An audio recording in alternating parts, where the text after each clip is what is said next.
sobre a possibilidade de a gente ter um aumento de restrições aqui no estado de São Paulo. Ela falou, inclusive, que o governo pensa em diminuir o horário de funcionamento de serviços essenciais.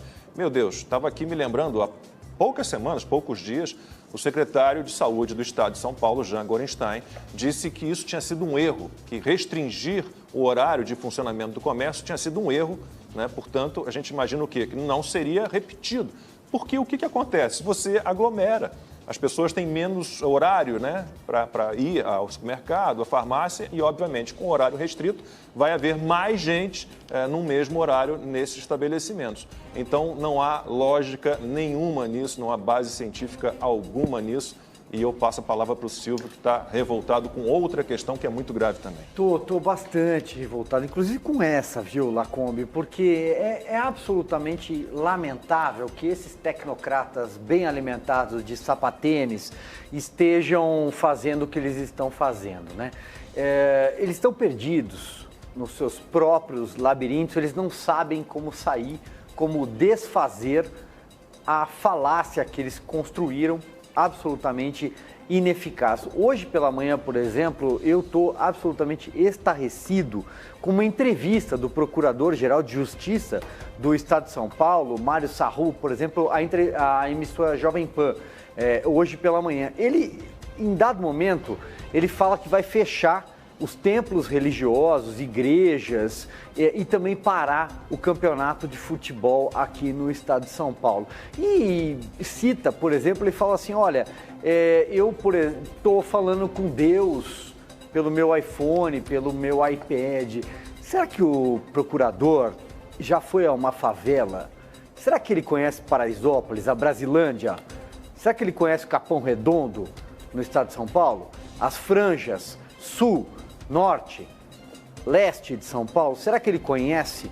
Será que ele sabe o que é viver num cômodo de 30 metros quadrados com 5, 10 pessoas? Acho que não. Silvio, eu entendo que tem essa parte econômica, mas também não dá para a gente esquecer que você tem que conhecer a realidade dos hospitais, dos leitos de UTI, que estão ficando cada vez mais lotados em São Paulo e também no resto do país, né? Ontem a gente teve 1.954 mortes em 24 horas por Covid, é o maior número desde o início da pandemia, maior ainda do que hoje a média diária de mortes nos Estados Unidos. Então, os números só estão aumentando, 82% de ocupação de leitos de UTI no estado de São Paulo. A gente tem a notícia de que 30 pessoas morreram na fila de espera por um leito de UTI em São Paulo. Não está dando conta.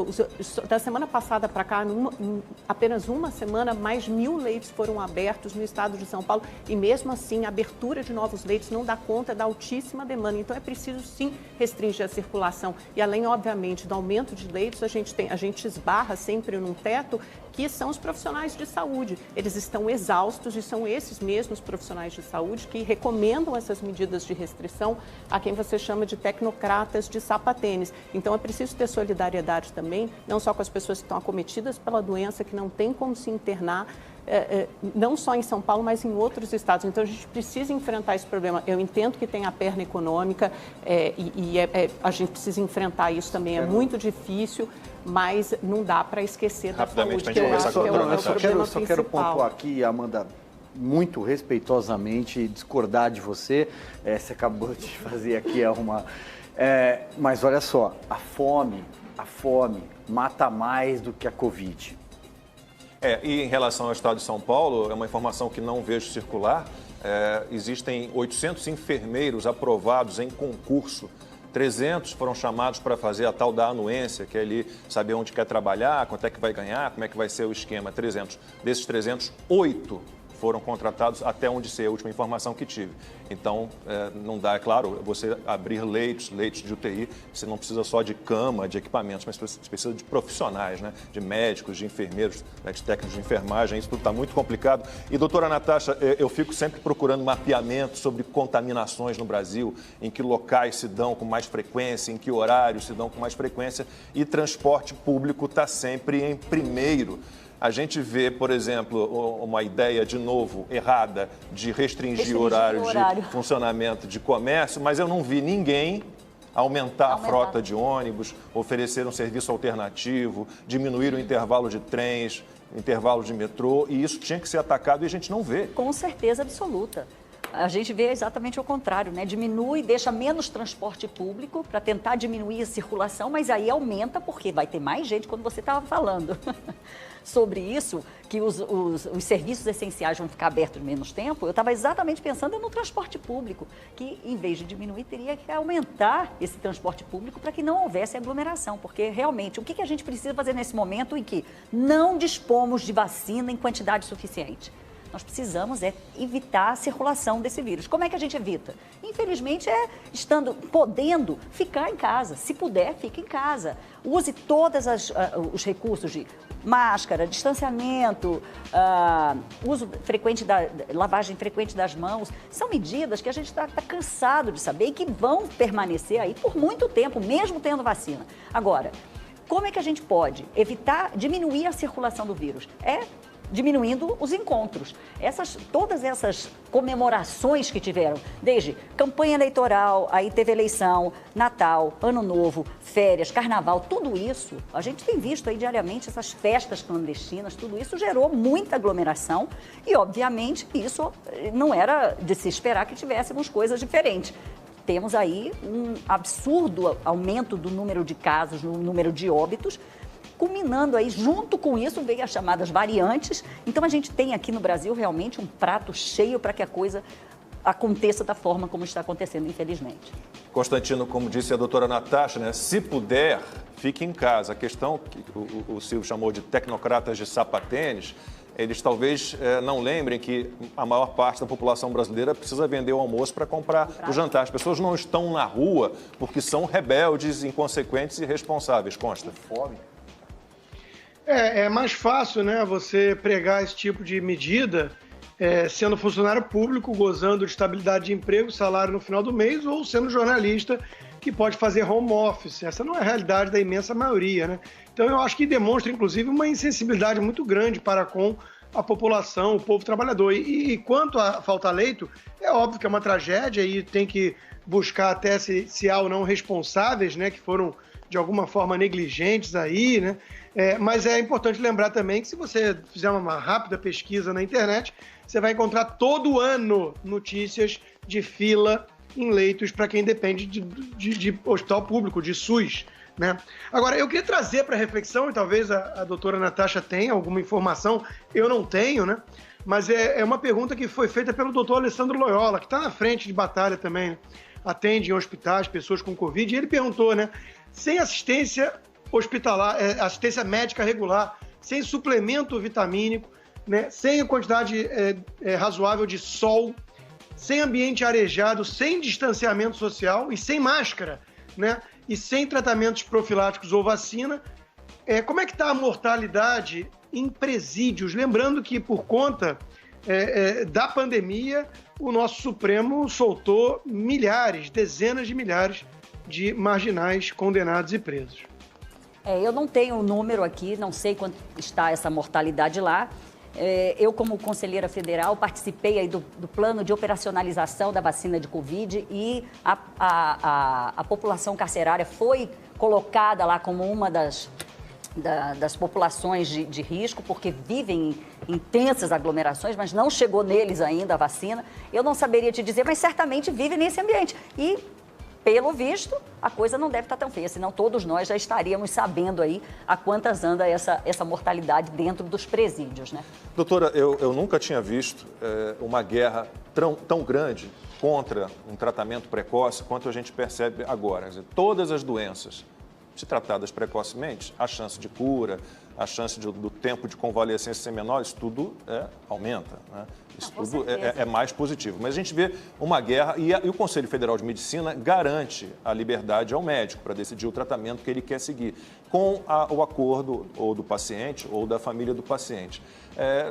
Por que isso acontece? Como é que se dá essa relação entre o médico e o paciente para definir um tratamento precoce?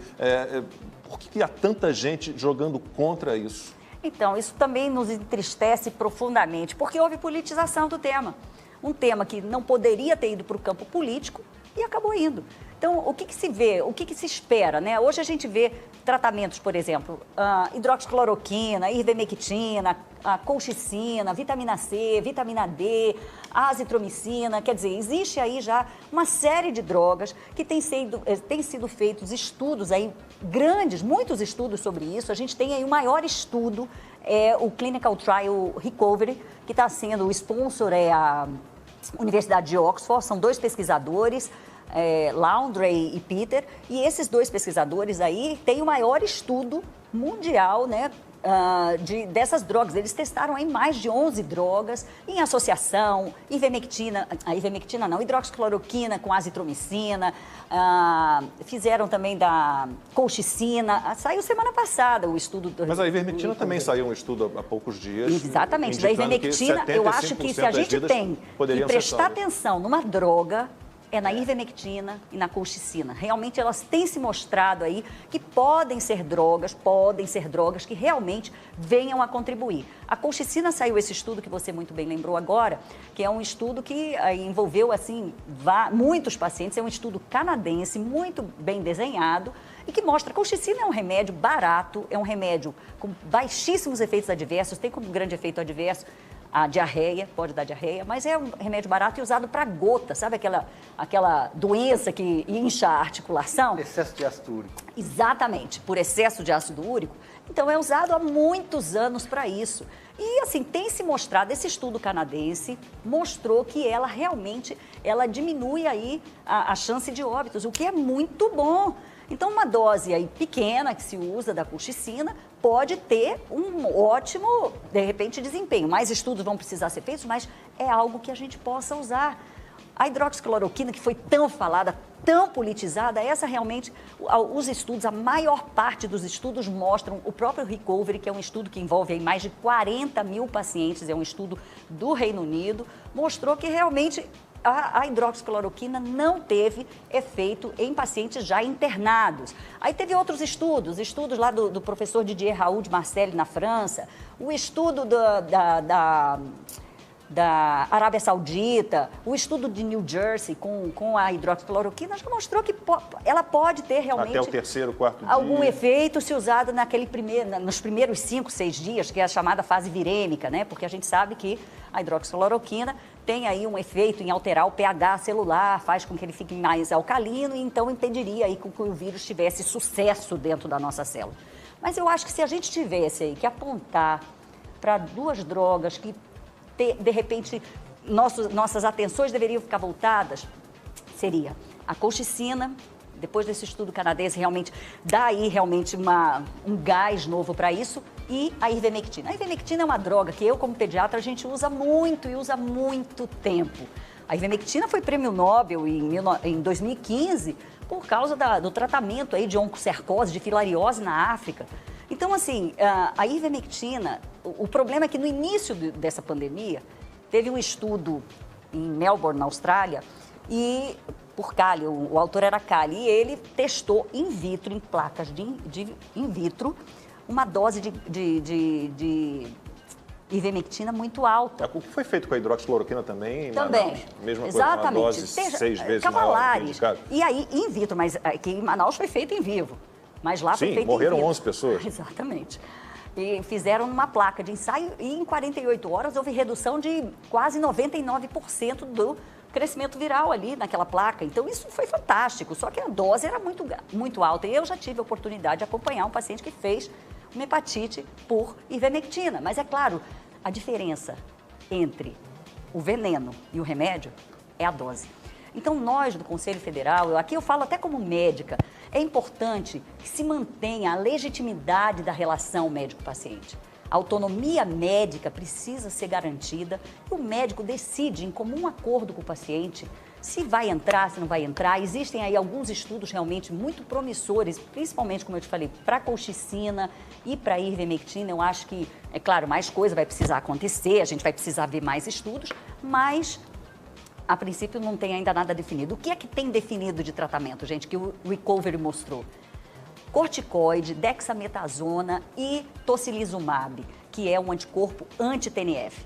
Essas duas drogas já estão recomendadas, elas diminuem tempo de internação, elas diminuem o uso de oxigênio, seja no paciente em VNI, que é ventilação não invasiva, seja em paciente em ventilação mecânica. Então, isso é sensacional. Então, isso tem sido feito, mas já num paciente numa fase inflamatória, aquela segunda fase. Então, o que a gente busca aí é tentar evitar com que esse paciente chegue nessa segunda fase. Não é isso? Eu acho que tem uma diferença aí, que a doutora aponta bem, que é essa relação médico-paciente, que é uma relação estritamente privada, e outra que é indicar um tratamento precoce como política pública de saúde, que foi isso que o governo federal fez sem estudo científico, sem embasamento científico nenhum, né? A senhora citou alguns estudos sobre hidroxicloroquina, a gente tem um aqui publicado no New England Journal of Medicine, com instituições, inclusive hospitais no Brasil, com mais de 600 pacientes com casos leves, moderados de Covid, usando hidroxicloroquina em combinação com outras drogas, mostrando que não há efeito, pelo contrário, pode até algum impacto hepático e no coração cardíaco também. E eu até dei uma pesquisada em outras agências sanitárias do mundo inteiro, na Europa e nos Estados Unidos. Você tem o National Institutes of Health, que é ligado ao Ministério de Saúde nos Estados Unidos, né, um dos mais preeminentes centros de pesquisa e ciência médica, e eles não recomendam, por exemplo, não recomendam o uso de hidroxicloroquina, nem cloroquina, a ivermectina. Ainda há um ponto de interrogação, mas eles chamam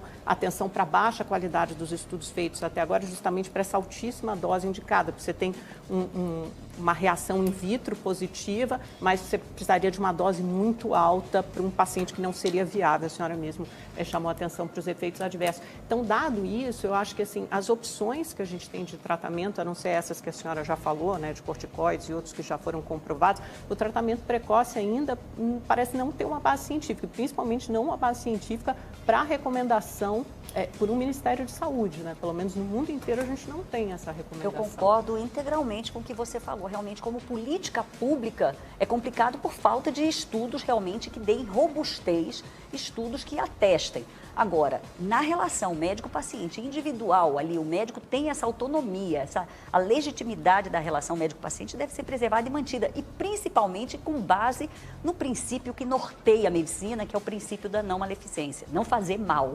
Então, não faz mal, vamos discutir, existem estudos experimentais, vamos fazer ou não vamos, então é deixar muito claro. E o que eu acho mais importante do tratamento, minha gente, não é nem a gente ter essa monte de remédio aqui para discutir, nada disso. É o acolhimento que o médico dá para o paciente. É o acolhimento, é essa coisa de deixar o paciente tranquilo, de fazer, olha, nós estamos juntos, vamos fazer exame, vamos te acompanhar, vamos ver como é que você está, e dando essa segurança. Eu creio que isso é tão, se não muito mais importante do que você oferecer aí uma série de medicamentos que não tenham ainda toda a comprovação científica necessária. Mas Lacombe, posso entrar com um gancho aqui? Pular a fila, passar à frente do Silvio? Mas pegando um gancho nessa resposta, doutora, nós estamos no meio de uma pandemia. Uma pandemia que as mesmas pessoas que ficam alertando que não há os estudos mais robustos do mundo para tratamento precoce, para de alguma forma alfinetar o governo, né, Bolsonaro, que claramente fez uma opção por isso, assim como o governo Trump, né, que talvez se tivesse sido Macron ou algum outro, ia ser uma postura diferente. Nós estamos no meio de uma pandemia onde as pessoas estão justificando fechar o supermercado, botar um tapume dizendo que isso não é produto essencial e não pode comprar. E estão aplaudindo isso. Pessoas que dizem ser liberais, defender a liberdade. Nós estamos no meio de uma pandemia. Médicos na ponta de frente da batalha têm atestado, 1/4 dos médicos, segundo pesquisa, recomendam, têm atestado a eficácia desses tratamentos precoces, que são, como a senhora mesmo colocou, de baixo risco. Né? Não é que a pessoa toma hidroxicloroquina e fica cega. Isso é uma falácia. Então, a pergunta que eu faço, muito objetiva. A senhora, como médica, doutora pediátrica, quantos dos remédios que nós recomendamos ou que nós tomamos diariamente para vários outros tratamentos e várias outras doenças possuem o teste duplo cego, randomizado, AAA, blá, blá, blá, que essa mesma turma que aplaude governador tirânico porque estamos numa pandemia, na hora do tratamento precoce, fala, opa, mas não há maior prova científica do mundo para isso.